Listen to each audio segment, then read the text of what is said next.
Bueno, buenas tardes, noche. A ver, vamos a ver primero agua para la fonía. En primer lugar, agradecer la amable invitación. Cuando Arnulfo me llamó, pues claro, me llamó y me dijo, ven, que harás unas presentaciones y tal, pero claro, no me dijo, porque aquí había trampa, que yo inauguraría eso. Entonces esto me sobrepasa un poco, lógicamente. Entonces, querría agradecer a todos, a ellos dos, pero que representan todo el panel organizativo y la gente de la presidencia y de todas las sociedades aquí y los organizadores, la amable atención pues, de brindarme la oportunidad de estar aquí, porque estar aquí es estar con unos amigos y ahí está la otra parte, ¿no? Entonces, transmitir desde Barcelona, desde este sitio, a ver si lo... Fijaros, ahí el hospital, ¿lo veis? Bueno, esto ahí tenemos para allá. En esta zona de acá es donde tenemos el garito y entonces en este garito es donde ha ido desfilando todo el personal, como quiere. Ha ido desfilando todo el personal. Como estamos en un año que es así futbolero, por decirlo así, y mucho, porque ahora hay lo de Brasil, entonces podríamos hacer un símil de que por ese garito, esta Santa Casa de Salud, que es el Hospital Clínico, ha pasado gente, y esta gente, y me refiero a varios de los que están aquí, que es una selección chilena, que empezó uno que está por ahí, que está en esta segunda fila, hace ya bastantes años, y es una selección de lujo, de Premier League, de Champions, y es así, científicamente, y lo digo ahí bien alto, y humanamente. Bueno, entrando en el tema, entonces, el tema que se me pide es realmente la valoración del deportista de competición y el papel de las técnicas de imagen. Para empezar, siempre utilizamos esa diapositiva. Esta diapositiva tiene truco. ¿Por qué? Porque cuando vamos a platicar de los riesgos del deporte, claro, delante tenemos un auditorio que son los compañeros, que son los especialistas en medicina deportiva. Y lo primero que nos dicen, que ya nos esperan así con las uñas preparadas, dicen, ojo que tú me estás alterando ahí el personal. Y porque, claro, vamos precisamente a decir, parece ser una información que va al revés de lo que el ejercicio es bueno, porque vamos a decir, hombre, aquí va a pasar algo a la gente que hace deporte, ¿no? Entonces, con esa diapositiva la cosa ya queda, digamos, el tema queda zanjado, ¿no? No hace falta citar, digamos, referencias para demostrar que el deporte, pues el ejercicio tiene una prevención de la enfermedad coronaria y en general, y por tanto es una opción, la mejor inversión de salud pública, lógicamente. Y esto lo vemos no con deportistas jóvenes, sino con gente mayor, que sencillamente cuando viene una persona mayor y sé que aún se ejercita, aún va a la piscina, al abuelo, etcétera, yo sé que esta persona, primero, se cuida más, controla mejor su presión, pesa, no tiene sobrepeso, por lo tanto, el síndrome metabólico, igual no fuma menos, es decir, es todo un seguido de beneficios. Pero, lógicamente, podemos decir que Houston, aquí tenemos un problema, y es verdad que tenemos un problema que muchas veces acaba mal y otras no, pero hay un problema. Entonces, para enfocar este tema, yo más o menos he diseñado esta charla. Primero, vamos a tratar un poco sobre la prevalencia de la enfermedad cardiovascular y de la muerte súbita. ¿Qué logística vamos a utilizar? La pregunta concreta de la charla es la valoración, las técnicas, lógicamente. Hablar un poco de la adaptación al esfuerzo, que es el corazón del atleta. Podríamos decir, esto es una adaptación sin fin. Cada día se hacen más cosas. Llega un momento en que te pide y dice, escuche, ¿hay algún riesgo para hacer eso? Y claro, tú le dices, bueno, usted sabrá. En fin, todo tiene un límite, ¿no? Hay que saber hasta qué punto y si, sobre todo, este corazón se está adaptando bien al remodelado que le impone el ejercicio intenso y realizado de forma permanente. Y nuestra experiencia de lo que antes el doctor Vegazo les ha comentado sobre estos controles que empezamos ahora 5 años en estas instituciones antes mencionadas y que disponemos ya de una información que puede ser y unas propuestas de control, por decirlo así. Primer punto. Incidencia de afectación cardiovascular que pueda facilitar, por decirlo así, que durante una práctica deportiva una enfermedad cardiovascular importante, subyacente, pueda provocar un problema serio. La incidencia está en alrededor entre un 0,2% o un 0,7%. Es decir, y esto es lógico, que cada vez hay más gente que practica deporte y, lógicamente, la prevalencia de enfermedades, las que sean, las encontraremos ahí, ¿no?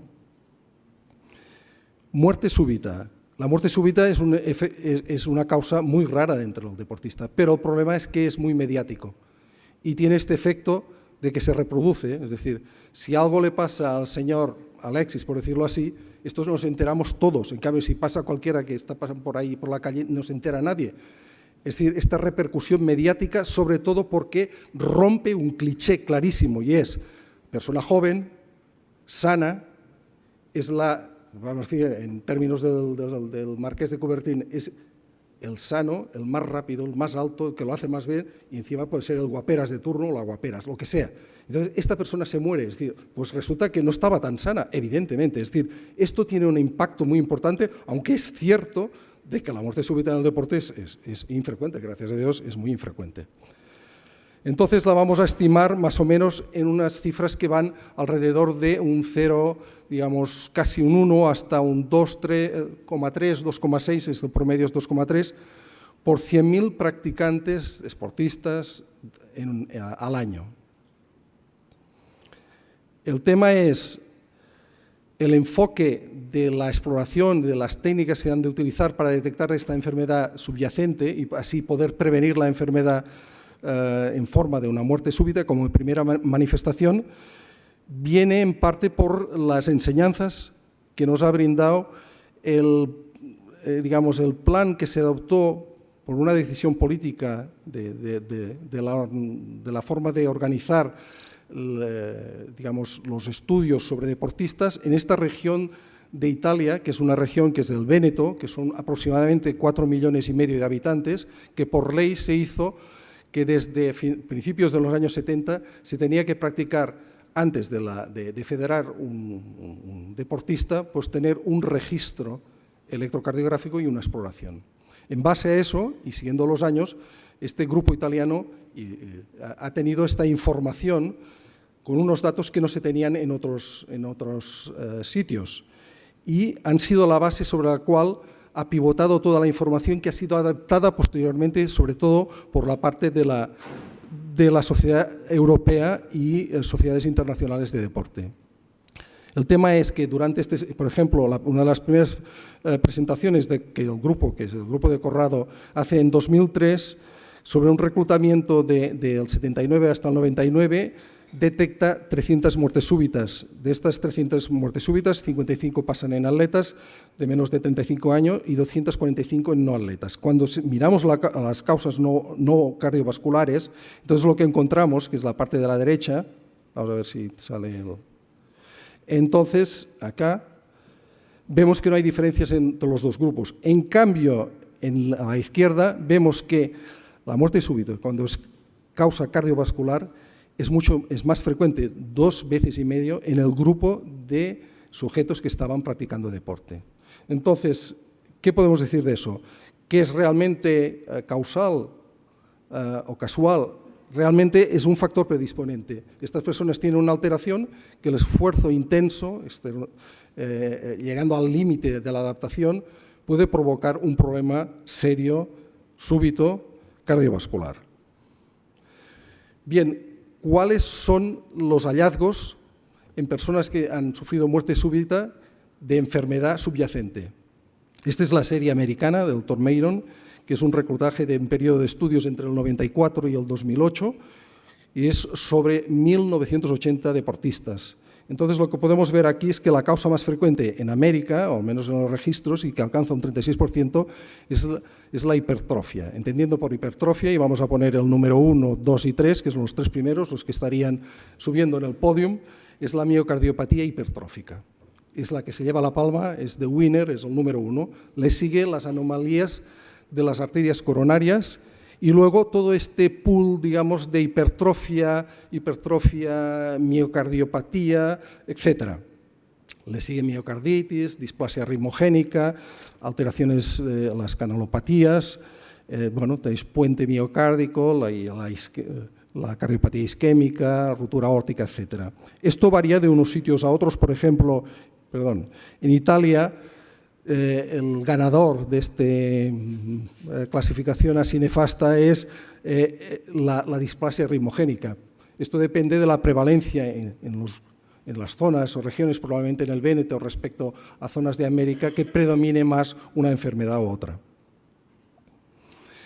Durante, digamos, el tiempo, podemos decir, todos estos factores o causas actúan de la misma forma. Por ejemplo, aquí tenemos que si ponemos aquí una separación en 35 años, vemos que lo que está en color oscuro, que son las canalopatías, entendido por tal, los síndromes del QT, los síndromes de Brugada, las arritmias relacionadas con las descargas de catecolaminas, etcétera. Estas tienen, durante este periodo que abarca sobre la segunda y tercera década, una prevalencia que se mantiene y va desapareciendo a los 40, 50 años. Las cardiomiopatías se van expresando y van apareciendo durante este periodo inicial y tienen la máxima expresión a partir de los 40 años. Es muy raro encontrar una miocardiopatía, de hecho no aparecen en niños, es cuando son adolescentes y entonces empezamos a verlos. Otra cosa es la cardiopatía isquémica, que esta tiene la prevalencia a partir más allá de los 35 y 40 años. Por tanto, sabemos que según sea la edad del paciente, en este caso diremos del atleta, sabemos que prevalece una u otra de estas. No solo es el valor absoluto, sino en qué franja de edad nosotros estamos analizándolo. Pero esto que estamos diciendo aplica a grupos de deportistas controlados. Esto es la punta del iceberg. Lo que está en azul es toda la población, y ahí está el problema. Toda la población, todas las, digamos, decisiones que vamos a adoptar para decir si hemos de hacer controles o no, queda muy claro para el grupo de deportista de élite, el deportista que está federado, controlado, etcétera. Pero luego hay todo el pool de gente que practica deporte y que, bueno, se presenta y no le piden ningún tipo de rigor y se corre los 10 kilómetros, la media maratón del pueblo, lo que sea, simplemente porque dice que está bien, y punto, y se acabó. Entonces, con todo lo que acabo de decir, ¿qué podríamos decir de la muerte súbita? Que la prevalencia es muy baja, pero de gran impacto mediático. Ahora miraremos a ver cuál es el screening óptimo para el estudio, qué tipo de pruebas y número hemos de realizar, sea población general, sea la élite deportiva, y también un balanceo de coste y eficacia. Primer punto. ¿Qué podemos hacer? Se puede hacer nada. Es decir, bueno, un certificado diciendo usted está bien, hace tiempo que me vio el doctor, no me encuentra nada y yo estoy sano. Podemos hacer una historia clínica y una exploración física como primer paso. Le podemos añadir un electro, le podemos añadir una prueba de esfuerzo, le podemos añadir técnicas de imagen y a partir de ahí irlo suplementando según necesidades. Hay dos enfoques y se ha dicho normalmente la reglamentación o la opinión americana y la europea. En cierta forma, que están, digamos, son opiniones que difieren. La reglamentación americana dice lo siguiente: usted me va a hacer un cuestionario clínico y un buen examen físico, y se acabó. Y con esto yo creo que ya va bien. La reglamentación italiana, que es la adoptada por Europa y sociedades internacionales, dicen, no, usted me va a hacer eso y me va a añadir un electro. ¿Por qué? Volviendo a la diapositiva previa, porque yo he demostrado, y es lo que se demostró en la región de Véneto, de que aplicando esta normativa, yo he reducido la cifra de muerte súbita de 3.6 a 0,4, que es la que tengo ahora. Por tanto, tampoco es hacer una exageración pedirle un electrocardiograma al deportista, un electrocardiograma. Bien, la respuesta de los americanos, que la mantienen, hasta 2009, que otra vez volvieron a pontificar sobre este punto, y dice, es que nosotros haciéndolo bien, con esto que le he dicho, cuestionario clínico, examen físico, también tenemos unos resultados parecidos. ¿Qué es lo que proponen el cuestionario y qué es lo que hay que adaptar que dicen los americanos? Pues, claro, un cuestionario bien hecho que aborde dolor torácico, síncope, presíncope, inexplicable, disnea, antecedentes de soplo cardíaco, hipertensión arterial, antecedentes de muerte súbita en la familia, enfermedad cardíaca familiar de menos de 50 años, enfermedad cardíaca, haga una exploración física bien hecha, soplos, pulsos, estigmas de Marfan, etcétera. Mide bien la presión, esto tiene mucho valor. Si encima hay una declaración jurada de que toda la cuestionaria, como es correcto, tiene incluso una validez para efectos legales, etc. Entonces, la perspectiva americana dice, nosotros tenemos resultados similares y el problema que tenemos, si lo aplicamos a grandes poblaciones, que no sean grupos muy reducidos, es que necesitaremos personal especializado para poder interpretar pruebas, la primera, el electrocardiograma, porque varía en el deportista, tiene, digamos, una normalidad que se sale de lo habitual. Por tanto, vamos a generar falsos positivos, generaremos más pruebas, más costes, la nueva prueba también va a pedir otra y así vamos. Entonces, y al final lo que haremos probablemente sea falsas discapacitaciones, a ver si lo sé decir.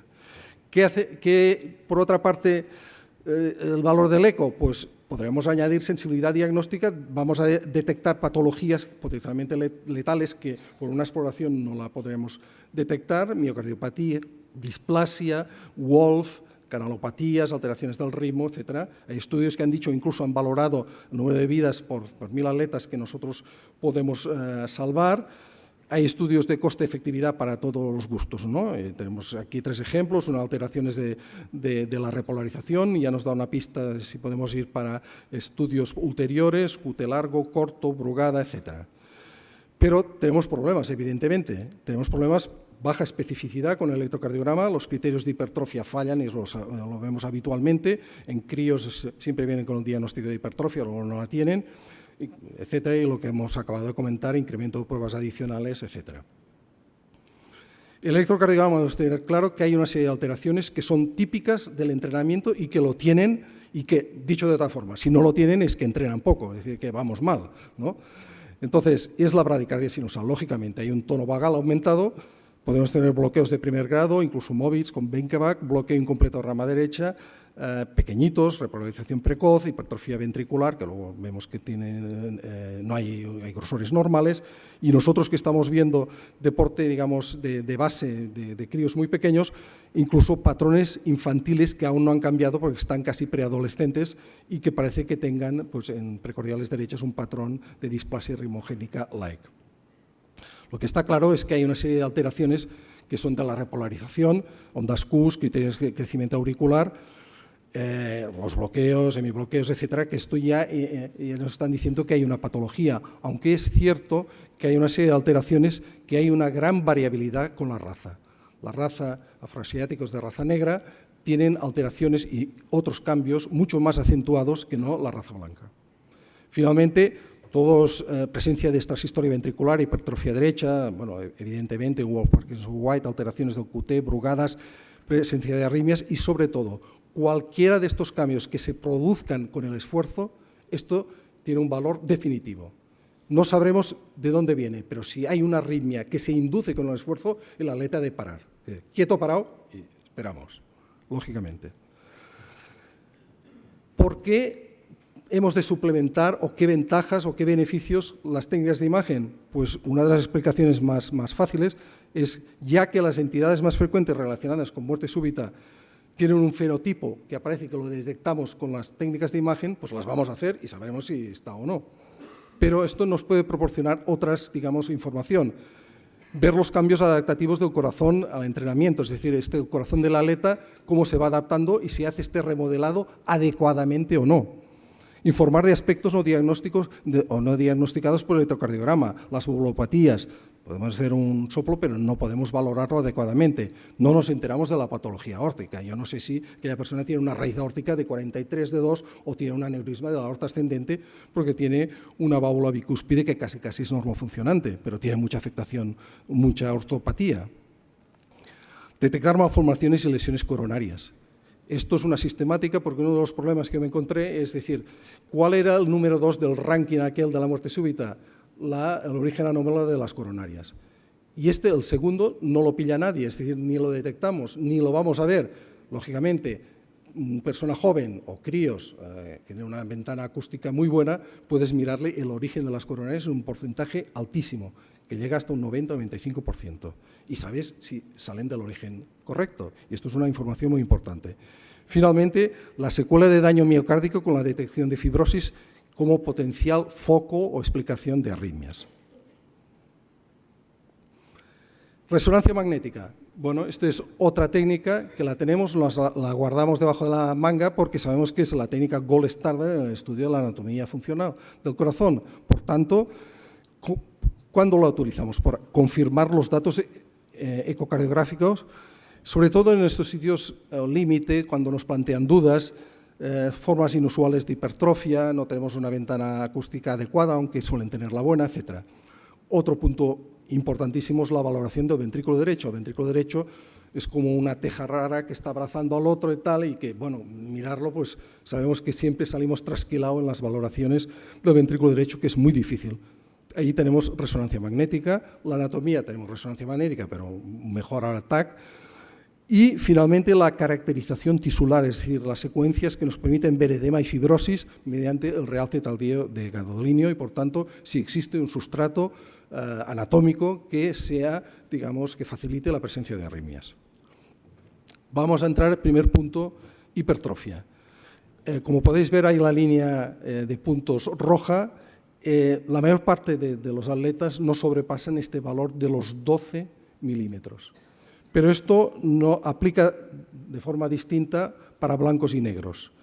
En la raza negra hay fijaros bien que en este estudio que recluta una gran cantidad de atletas, en la que la hipertrofia sabemos que suele ser la benigna del remodelado del atleta, simétrica, sin obstrucción, sin fibrosis, pero que tengan más, fijaros bien, más de 12, en raza negra es un 13%, mientras que de raza blanca solo un 2%. Es muy raro pasar de un grosor de 14, no así la raza negra, que puede llegar hasta cifras de valores claramente miocardiopáticos como adaptación, porque luego paran el entreno y la masa se funde.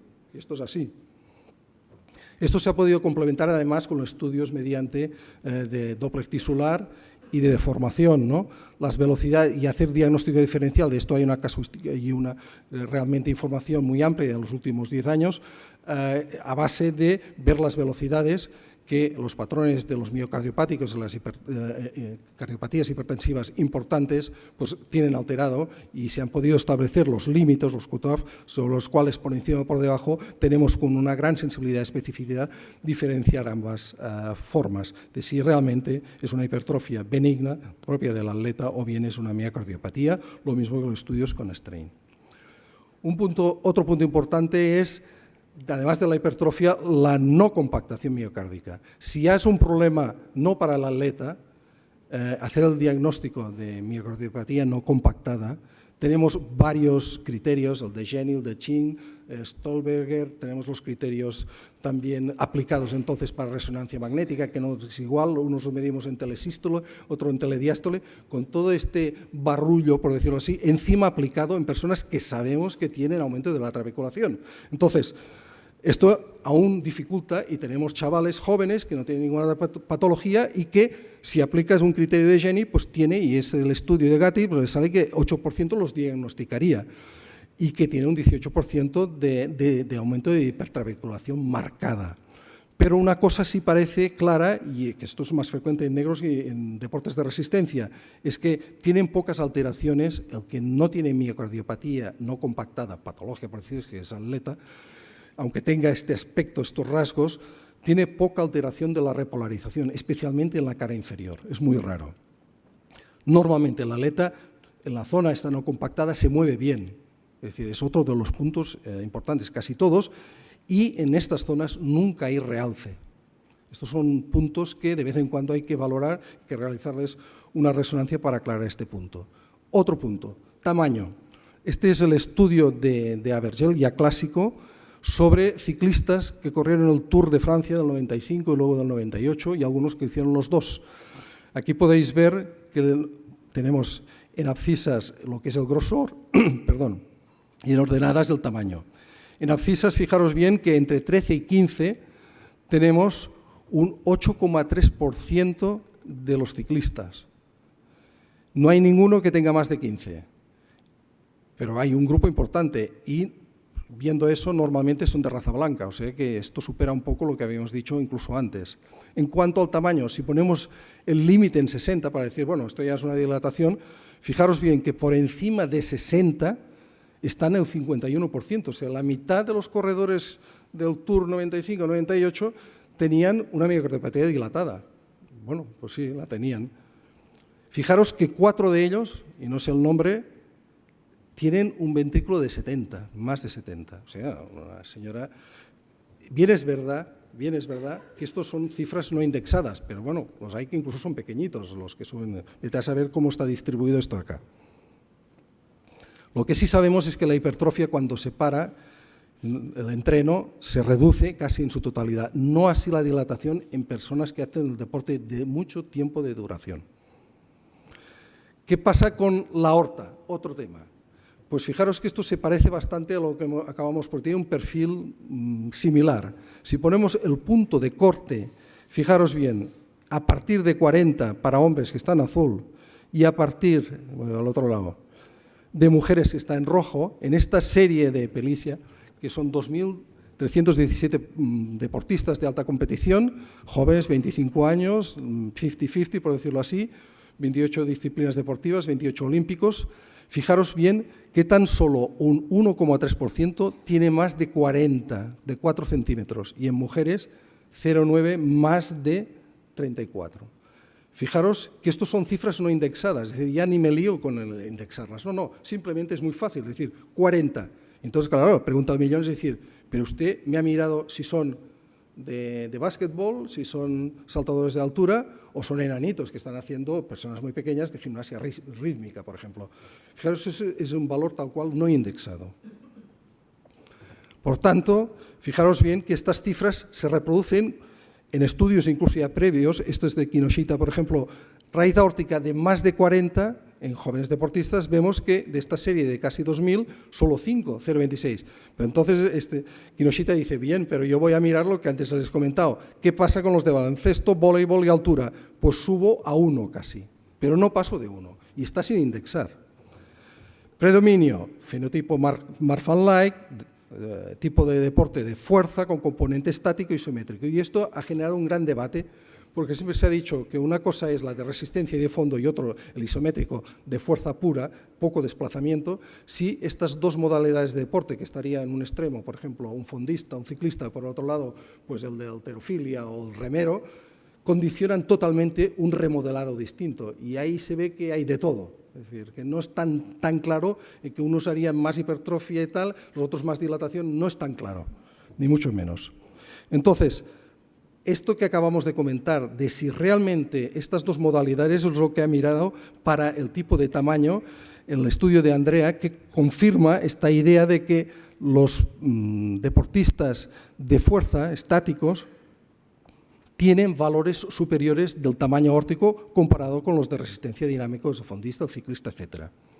Fijaros bien que de solo 6 de estos 615 deportistas, es decir, el 1%, volvemos a la cifra previa, tienen aorta de más de 40. 21 de estos deportistas, que representa un 3,4%, con insuficiencia aórtica, pero ligera. Los predictores, volvemos a superficie corporal, tipo de deporte, como se demuestra aquí, y la duración del deporte practicado.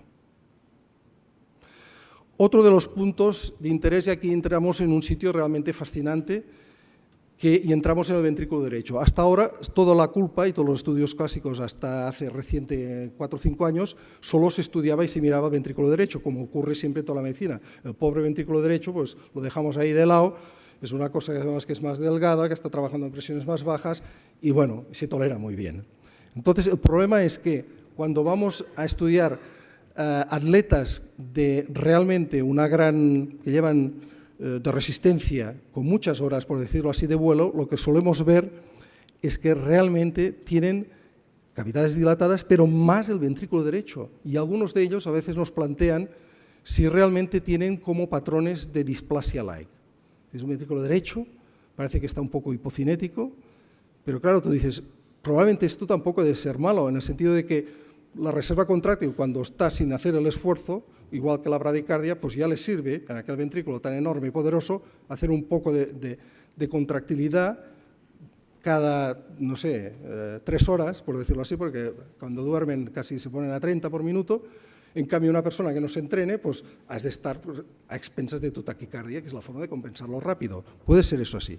Pero en esto, y abogando sobre todo los estudios de la Gertz y de Lovaina, ha enfocado el tema de ver qué ocurre en el posesfuerzo intenso. Y curiosamente, en el posesfuerzo intenso, el que sale mal parado es el ventrículo derecho. El ventrículo derecho, después de una maratón, de media maratón, y ahora nosotros estamos analizando este tipo de problema en triatloneros y gente de montaña, lo vemos que se dilata, está hipocinético, es decir, tiene como un aturdimiento, incluso hay marcadores de daño miocárdico, y que esto se recupera en los días siguientes, y al cabo de una semana esto es normal. Y si es una persona joven, no hay captación de gadolinio, es decir, no deja ninguna señal. Y ahí sí que hay una gran variabilidad. Mientras que si vamos a veteranos, y esta información es toda la información que nos da, sobre todo, a practicar resonancia magnética, vemos que personas que son veteranos, corredores de largas distancias, que llevan acumuladas muchas horas, muchas maratones, etcétera, tienen una fracción de eyección, tanto del ventrículo derecho como del izquierdo, esto está equivocado, falta también, está un error, pone VD, tienen fracciones de eyección inferiores, tienen mayores grosores parietales y se les detecta pequeños acúmulos de gadolinio. Entonces, pero es que la mayor parte se ve en grupos que son asintomáticos. Algunos se puede referenciar que esto pudiera tener relación con una miocarditis previa, otros se ha podido demostrar una cardiopatía isquémica, es gente mayor y sabemos que es la causa número 1 cuando aparece este tipo de afectación. Por tanto, esto es todo un misterio y esto empezó a raíz de un maratoniano que en una de estos hizo muerte súbita y se vio que tenía acúmulos en un estudio previo de gadolinio y ver exactamente qué potencial en cuanto al origen, la provocación de arritmias podía tener.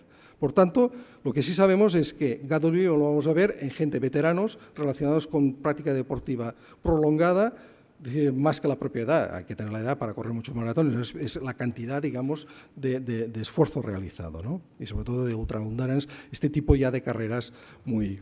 Otro tema importante es la fibrilación auricular. Nosotros sabemos que se ha detectado, y esto está ya revisado por varios, no solo un grupo, sino validado en varios grupos de estudio, que atletas de mediana edad y que siguen practicando, pero que tienen antecedentes, estoy hablando de personas 40, 35, 50 años y que tienen una historia previa de haber practicado con intensidad irregular el deporte, tienen un riesgo aumentado de fibrilación auricular. Pequeño, pero lo tienen aumentado. Y esto se ha estudiado en modelo animal, pudiendo demostrar que existe dilatación auricular, que aumenta el colágeno y marcadores de fibrosis. En este aspecto, nuestro grupo ha estado estudiando este tipo de problema y lo hemos estudiado comparando grupos en este caso eran jugadores de balonmano con un grupo control sedentarios y pacientes jóvenes de la misma edad que a los que se les había practicado, no atletas, no hacían ningún tipo de deporte, que se les había practicado una ablación por un problema de una fibrilación auricular paroxística aislada. Ahí hay dos publicaciones, está trabajado nuestro compañero Gabrieli, y entonces resulta que, y esto es la misma música que les he explicado de las cavidades derechas, ventrículo derecho, no todos los atletas remodelan la aurícula izquierda de una forma similar y hay alguno que se sale de este tipo de remodelado, lo hace peor, dilatando más la aurícula, peor deformidad, etcétera, y recuerda claramente como un chaval joven de estos que ha aparecido con fibrilación auricular no deportista y que se le ha tenido que hacer una ablación. Por tanto, este es un tema que irá dando mucho juego. Terminando toda esta exposición, por decirlo así, ya pasaremos a la última parte. Por tanto, tenemos que, con un entreno de la disciplina que sea, intensidad, etcétera, nosotros, el organismo, condicionamos una situación de gasto cardíaco elevado, de consumo elevado, y por tanto esto condiciona hipertrofia a las cavidades, dilatación, aumento del tono vagal, y entonces lo que hemos de ver si esto realmente, estos cambios morfológicos y eléctricos llegan a generar una situación de un fenotipo que puede ser un fenotipo, digamos, como patológico. Un ejemplo. Varón, 22 años, futbolista de profesión, anamnesis personal y familiar normal, exploración física normal. Fijaros que en este caso hay un trastorno clarísimo de la repolarización, con test negativas, cara inferior, lateral, tenemos una repolarización precoz, esto es lo que dice más o menos el report del electrocardiograma, los criterios de hipertrofia como tal no se cumplen, bien, hizo una prueba de esfuerzo, normal, entonces, bueno, este chaval se dijo en principio te damos 6 meses, te vamos a seguir, te hacemos una resonancia, confirmamos los grosores, no tienes captación de gadolinio, etc. Pero se le dijo eso en base a que era de raza negra. Pero este mismo chaval, que luego lo perdimos, fichó por otro equipo, nos llega la noticia que nos piden la información y la documentación nuestra porque ellos, al cabo de un año, bueno, perdón, aquí es el estudio que le hicimos nosotros, la aurícula era pequeña, grosor 14-14, las velocidades están bien, y nosotros tenemos ya la información de que al cabo de un año las test ya son unas test como de miocardiopatía apical, ya son de casi 8, y el estudio nos dice a nosotros, nos sale de una hipertrofia de 16, confirmada con una resonancia, y entonces, bueno, se le prohíbe, se le anula la licencia, espérate durante un periodo de tiempo de 6 meses, y nosotros hemos perdido ya la pista, no tengo en este momento más información, pero fijaros que es un enfoque que debido a la raza toleramos unos grosores que en otra situación no hubiéramos tolerado. Chaval de 17 años, jugador de balonmano, que prometía mucho, raza blanca, y fijaros que tiene aquí unos voltajes muy raros en V1, y esto es lo que vemos. La prueba de esfuerzo, bueno, con estos voltajes tiene un aspecto muy feo, pero es el ritmo sinusal, no se queja de nada, está totalmente asintomático, la familia también normal, y entonces vemos que tiene un tabique de 21, chavalín de 17 años. En esta foto pongo así, longitudinal, no estaremos metiendo ahí una banda moderadora importante, etcétera. Bueno, vamos a mirarlo bien. Parece que no, que esto realmente es una forma asimétrica. Tiene unas velocidades, aún en el anillo lateral, bastante preservadas, pero en el septal, que normalmente ya son más bajas o muy bajas para lo que sería esperar para él. Tiene ya una aurícula dilatada, es un chaval joven y ya tiene sus 22 centímetros cuadrados, y veis cómo tiene una forma, realmente una hipertrofia septal asimétrica localizada sobre todo en esta parte del septum, ¿no? Por tanto, este es un caso de, bueno, de miocardiopatía, este se ha ido siguiendo y sigue aparado, etcétera, y sigue con lo mismo. Para terminar, les doy solo una pincelada de nuestra experiencia en estos centros donde hemos hecho los controles, donde les presento los deportistas, que ahí es una amalgama porque están un gran grupo que son chavales jóvenes que son fútbol o de otra entidad deportiva que son alevines que casi ya son juveniles, y luego hay los del centro de alto rendimiento y la residencia Blume, que son gente que son ya olímpicos. Por tanto, todo esto es una mezcla, es un dato que ahora saldrá, bueno, ha salido ya, lo digo aquí en prensa, pero ha salido en revista española. Son básicamente de fútbol, de baloncesto, balonmano, y luego hay todo un popurrí del resto de especialidades. Por ejemplo, en este grupo nosotros utilizamos resonancia en 6 casos que teníamos dudábamos sobre el grado de distribución de la hipertrofia, en 3 casos para diagnóstico de displasia ritmogénica de ventrículo derecho, 2, un problema con válvula bicúspide y estudio de la aorta. La hipertrabeculación también fue un motivo en 2 de ellos para poder aclarar si realmente era una no compactada o no, un doble orificio mitral, ventrículo dilatado, compresión del ventrículo derecho por un pectus. Y fijaros ahí que ahí salen que las causas más frecuentes pues, son la hipertrofia, lógicamente, que lo tenemos, el ventrículo dilatado también, las insuficiencias, aquí hay mucho chaval joven, por tanto insuficiencias del lado derecho. Entonces, se me va para acá, vamos para atrás. Y como hallazgos importantes, duros por decirlo así, hay comunicaciones interventriculares que estas no motivaron adoptar porque eran prácticamente cerradas, con un aneurisma que lo tenía prácticamente cerrado, pero sí 2 miocardiopatías hipertróficas, una es la que le he enseñado, compresión por el ventrículo derecho por pectus excavatus, etc. Por tanto, en total diríamos que nosotros, y miro el panel de abajo, hemos detectado anomalías ecocardiográficas en un 7,5%. Esto nos ha motivado que en 4 se haya tenido que interrumpir la práctica deportiva. Los hallazgos esos han condicionado pues, una actitud terapéutica, pues, el cierre de CIAs, etc., en 3 de ellos. Y la última parte, que tenemos un seguimiento anual que hemos adelantado de un 5,6 pacientes por hallazgos que están en el límite y que requieren no del control rutinario cuando toca o finalizar el crecimiento, etcétera, sino que hay que seguirlos muy de cerca.